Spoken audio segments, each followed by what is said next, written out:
What's up, everybody? Welcome to another episode of Offside Shenanigans. Today we'll be doing a review of the games last week, a preview of the games this week, and we'll go over some of the head coaching positions that were filled and some of the ones that are still available. To get started, Bills and Broncos game. It was a really good game. The Bills, outside of their 5 turnovers, they played really good. I know it's a little crazy to say, but um, it's crazy they were able to keep it a close game with how bad it started and how bad it ended. For sure. Yeah. I don't feel like the referees were very consistent. The last play that was pass interference was for sure pass interference on Tre'Davious White. Mm-hmm. But the pass interference before that, Yeah. I don't see how it was different from the pass interference that was near the end of regulation that wasn't called on Denver against Buffalo. Against, of all people, Brandon Cooks. Mm-hmm. I thought that Cooks caught the ball. I don't think that a player should be able to rip the ball out of your hands because you went to the ground, and then we're going to say that the ground caused him to not catch it. I don't think that that's what that rule is for. I think it's to ensure that the ground doesn't knock the ball out of your hands, and then you come up with not catching it. Yeah, I don't think that argument can be used when rip it out. you fall on your back. Yeah. No. I don't know. It's crazy. I thought it was a catch. I was completely surprised when they called it a pick. In fairness, they did call it that right away. My bigger problem is they didn't take time to review it. They let the game just carry on right away instead of it's a change of possession. Yeah. It's a huge change of possession. Like it mattered dramatically in a game, and to not do your due diligence and make sure that the play is right and review it correctly, not an expediter bullcrap review. That's like one of those. That's crap. And that's what Sean McDermott got so pissed off about in his press conference.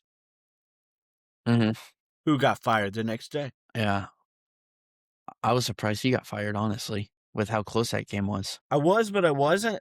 Like, I think it might be the right move. Like, sometimes you just got to get something new in there, especially when you're not getting over that hump. You know what I mean? And they're not. Yeah. There's obviously something off there. I am hard pressed to say that you're going to find somebody better, but maybe they will. I don't know.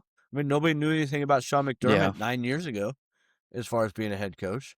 So, yeah. But he'll be snatched up. I would be shocked unless he actively chooses not to be, if he's not one of these next head coaches for the rest of the 5 openings. Yeah. I would be surprised if he's not. Wouldn't you? I don't know.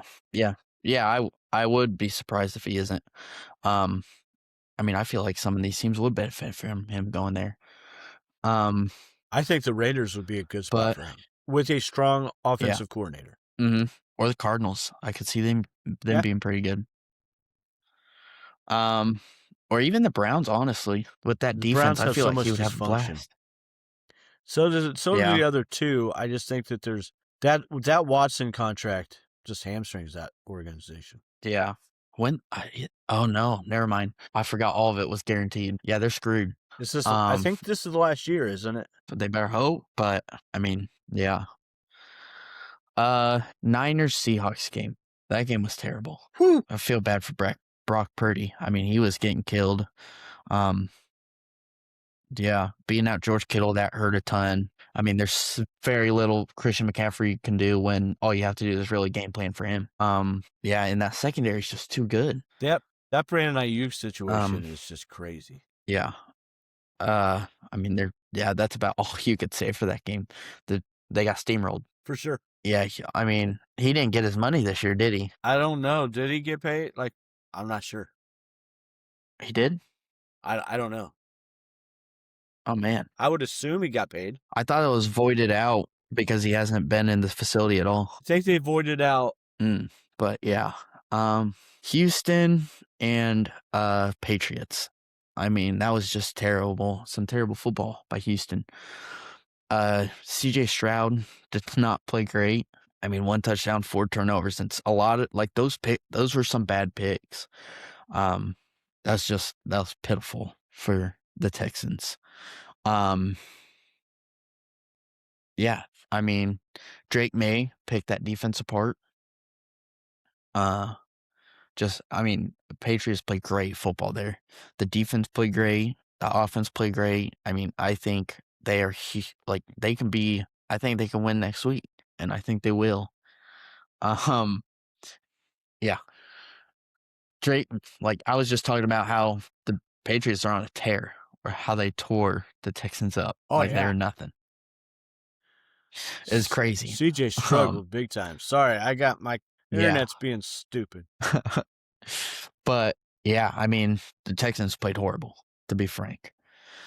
Um, Bears Rams. I mean, that game was disappointing. How it ended, I'd say. It was a great game. It was. Don't get me wrong. I mean, that last second touchdown by Caleb Williams to Cole Kmet was arguably one of the best throws I've ever seen. For sure. Throwing a, what was it, like 50-yard throw off his back foot? I mean, that was an amazing throw. There's so much promise coming from Caleb Williams. I think he has it. And I think it can get better from here. He has all of the stuff you can't coach. He's great at. If like he just needs to work on like I guess his progressions, I'd say. And if he can get that down, I mean, I can see him being the top 5 quarterback in the league. And which is insane to say for a Bears quarterback. Yeah, but he's not top 5 right now. Not right now. I'd say he's top 10. This is the reason why. Caleb Williams has all the talent in the world, and he has so much capability of just making like that play. And he had a play in the previous game. The throw on that 4th and 8 to Adunze was insane. But this guy has got to learn how to make the routine plays and the routine reads and the routine anything. He cannot do that. He misses so many throws. He misses so many reads on just like the normal plays. And then he has to play hero. And that's when he does. But you don't want to play hero too much because then something's going to happen like it did at the end with that pick. And that wasn't his, I don't think that was his fault, but but my point is if you do the right things consistently throughout the game, you don't have to get to that point. I do want to talk about that. DJ Moore, I mean, he needs to be gone. He's a problem. He's a liability. He's not a team player. No. And I think these last 2 years have really shown that. He's been complaining that he doesn't get the ball, but when he does get the ball, he really likes to screw it up. He's finally at his first winning season since high school, and he's acting like this. Dude, he just needs to be gone. He's a locker room cancer at this point. He hasn't talked to anybody on the team since that. I'm sure he's talked to somebody. He hasn't talked to the right people. At least not to Caleb. He hasn't talked to the right people. I don't know who he's talked to, but I think he just needs to be gone at this point. Trade him, get some picks. What do you think they're going to get for him right now? Oh, probably not much. Exactly. I think at most a second, but I don't want him anymore. I wouldn't give a second for him. Not the way he's acting. I feel like this. Yeah. I don't know. I don't get it. I think at best you get a 3rd or a 4th round pick. I'm fine with that. I understand. I'm just saying, like you said, get picks for him, and I'm like, man, I don't know that you've got the right mindset with that. You know what I mean? Just because this guy is... Get rid of that contract, trade for a defensive player at this point. I mean, I don't disagree that they should trade him. Because he's going to start to rub off on some of the other players, too. We need to drop that cap because he's taking a big chunk of cap, too, off his extension. It's just... Could he be a good fit in Buffalo? Maybe. They've already had one malcontent receiver. But, yeah, Cleveland, I mean, maybe. I don't know that Cleveland could take that cap hit, though. Yeah, it's just, I don't know. They gotta do something with him. Yeah, just huge disappointment. I think they should have went for 2, and I thought they were with how much they were going for the 2-point or 4th downs. I mean, that's another thing I want to talk about too. Why do we run every single time on the 4th downs? I understand we have great running backs, but like the line was too injured. Our line 100% was not healthy. We had Joe Thuney at left tackle. But it's just The left tackle was playing left guard. Oh, who was playing right guard? Right. Oh, that was right's right tackle. Oh, yeah, my bad. Was it Jonah I don't know who Jackson? was playing the right guard, but the left tackle, the original left tackle, was playing left guard, and Tooney went out and played left tackle. I They just don't switched. understand if the running didn't work So for it wasn't an injured offensive line was the problem. It was the wasn't? offensive line wasn't good enough. Was So I have a question. What's your bigger problem? The fact that they didn't go for 2 when they tied the game, or that they didn't kick at least one of 3 potential field goals? What was my bigger issue? Honestly, the field goals. Yeah, as it should be. You're talking playoff football. This isn't the regular season, boys and girls. You don't have, it's a win or go the hell home. And I wanted to say something else there. Dan Campbell made this mistake a couple years ago when they were in San Francisco. And all this bullcrap of, they did it all year. They did it all year. That doesn't mean that it's the right play to do. You're in the playoffs. At some point, you need to take points. You're playing great teams at that point. We're in the divisional. Get points when you can get points. Because if they had just done it once out of 3 times, they would have won that game. No because question. The defense was playing great. And so let's say that it was we've done it all year. His excuse for not going for 2 was because he trusted the defense and the way they were playing in that game. Shortly before that, they had the third situation where they're in field goal position and well in the field goal position, and they went for it again on 4th down. Why didn't you trust your defense then and kick the field goal? Why did you all of a sudden magically trust your defense at the very end, but not a possession before? Which, that doesn't make sense. It ended up being the right choice because we did have that ball back with no Rams score in overtime, but we called a deep pass when we didn't need to do a deep pass. It wasn't the right choice. Just because they I don't think it was the right back, choice. It ended up working out. I should say. It didn't work out. It ended up working. Because they didn't win the game. We should have won the game if we didn't go for that deep pass for no absolute reason. Maybe, but maybe something else happens. I'm saying, I guess, but we're close to field goal didn't have range. to get to overtime if you just kicked a damn field goal. Take some points, boys and girls. These head coaches need to take some points and stop worrying about analytics all the time sometimes. Analytics are great, but they are not the end-all, be-all. You have to have a feel of what's going on in the game. Yeah. It was disappointing. We should have won the game. So twice. I've seen some people say Caleb Williams cost them the game. I've seen some people say DJ Moore cost them the game. I think coaching. I think Ben Johnson cost them the game. I love Ben Johnson. Don't get me wrong. I do think this is where I think that Ben Johnson might differ. I love Dan Campbell. I'm one of his biggest fans.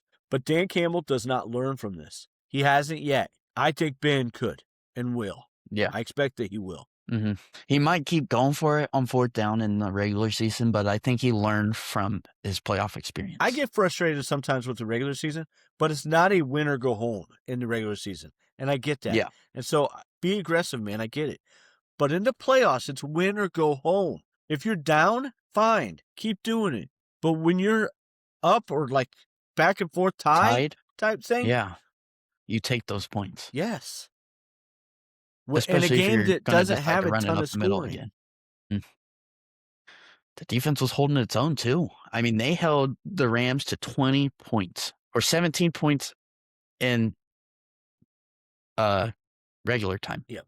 Which is great. That's some really good defensive football. The Rams have one of the top offenses in the league. It was disappointing to say the least. It was coaching malpractice, in my opinion, to expect a defense that hadn't done it consistently, game in and game out, to be that great the whole time. And that was probably one of the best performances because they didn't turn the ball over either, which is what their calling card was. And this is why your dad and I have argued back and forth. Turnovers are not the end-all, be-all. Like, they're great to have, but you're not always going to get them. Yeah, and that's a great game for no turnovers. That was the best game the Bears have played all season defensively. Yep. 100% agree. But yeah, you got to take the points. And I knew after like the first couple, we should have just taken those points, and we didn't. Because it was 3 times where we had turnovers on downs. Yeah. I thought on the first one we would have. All 3. But we didn't. let alone the second or the third. And I don't know why we didn't go for the 2. We were willing to go for 4th down multiple times that game, but not the 2. I It don't get doesn't it. add up. Yeah, but, I mean, it is what it is. That last pass, I mean, if we made it, it would've looked like a genius call, but it just turned out to be a great defensive play. I mean, that was a hell of a catch It was. by the defensive player. But, I mean, DJ Moore just looked like he gave up. Oh, he 100% did. I'm not saying he didn't. It didn't look like he was even trying from the get-go. No, it was like a jog. He was basically jogging out there. It's just, I don't know. So, Buffalo and Chicago went for a deep pass that cost them the games. Yeah. I like the aggressiveness, but you just got to be smart with the aggressiveness. Yeah, I just don't think there was any point in that aggressiveness. If it's not there, throw it away. Yeah. But I mean, it is what it is. Hopefully they come back strong next year. There's just no history of that happening. So I'm not going to hold my breath over it. Don't get me wrong. I'd love it more than anything if the Bears can pull off a great season again. It's conference championship weekend. Yeah. New England, Denver. I think New England wins. Who saw that coming? Especially with Nick's out. And I just hope they don't win because I can't stand Sean Payton. But yeah. I'm going back to see what I picked. And frankly, I don't think that's going to be a great game. I feel like Denver could get their heads stomped. I had Bills, Ravens, and Lions, Rams. So I got 1 out of 4 teams right. I don't even know who I had. I think 2 of those teams didn't even make the playoffs.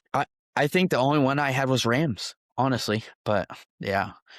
I think this Rams and Seahawks game could go either way. I think it'll be a great game. I'm going to go Rams, though. Sam Darnold is 1-3 against the Rams in the last 2 years. For this season, in the 2 games that the Rams and Seahawks have played, they are divided by 1 point and 1 yard in the 2 games combined. I'm going Sam Darnold and the Seattle Seahawks. Really? How cold's the game supposed to be? No idea. I mean, it's in Seattle. It's not going to be any colder than Chicago, dog. Yeah, it's not going to be close. I doubt it. I mean, I know the Rams can't win in cold weather. See? I told you. I mean, they won, but they shouldn't have. But they did. I know. But I feel like that's going to be a great game again. I mean, they always put up great games between them two.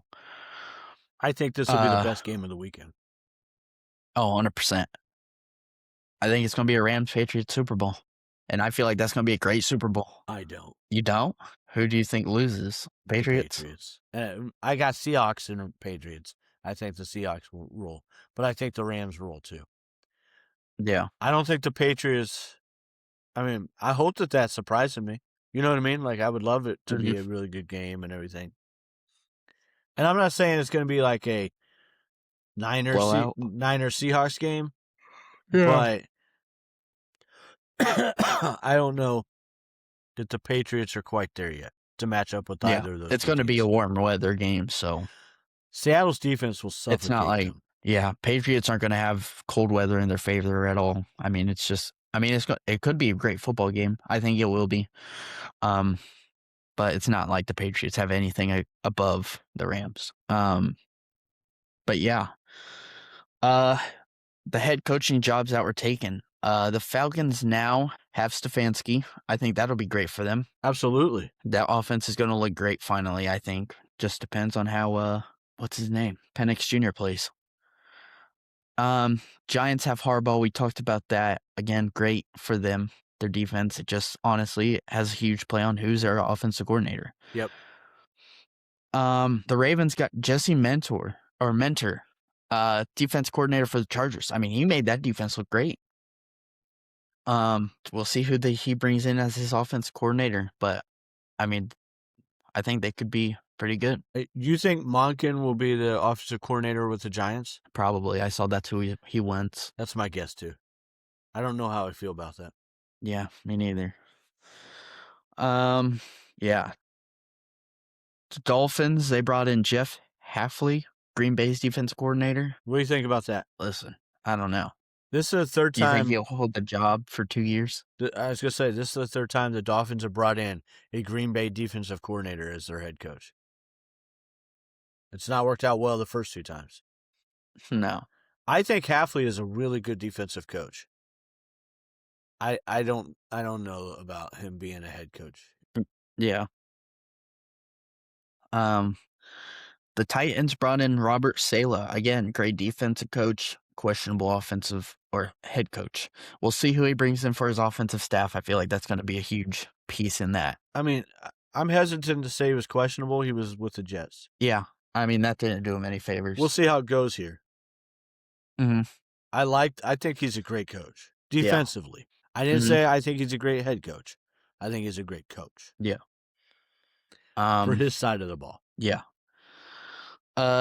Some openings. The Bills just fired McDermott, so that's a new opening. There's still the Raiders, Steelers, Browns, and Cardinals. Where do you think McDermott goes? I'm thinking the Cardinals. I mean, I think it's the Raiders. Cardinals, Raiders. They both make sense. Mm-hmm. I would be shocked if he doesn't get another job unless he's just not wanting it. Yeah, maybe he does something like Tomlin. I don't know. Maybe that very well could be. But yeah, we'll see how those openings go. Everybody's interviewing offense coordinators. I've seen Matt Nagy still getting interviews from teams, which is insane. I thought Tennessee was going to take him. Yeah, me too. I mean, it's good they didn't. I wouldn't be shocked if for he ends Tennessee up in fans. Cleveland. Nobody wants that job. But I mean, who do you think has the best opening right now? I'm thinking Bills because Josh Allen purely. Yes, Bills is definitely the best opening currently. In fact, I would say I would argue that it would be the best one of all 10. Really? I think Josh Allen is the best player out of all these guys. Yeah. On all 10 teams. Some people would disagree, but that's my thought. You just I think it's up there between him and Garrett. Yeah. Myles Garrett is great, but I don't think he's as great as Josh. After the Bills, though, I have the Raiders and then the Steelers, then Browns and Cardinals. I think it's a toss-up between the Browns and the Cardinals.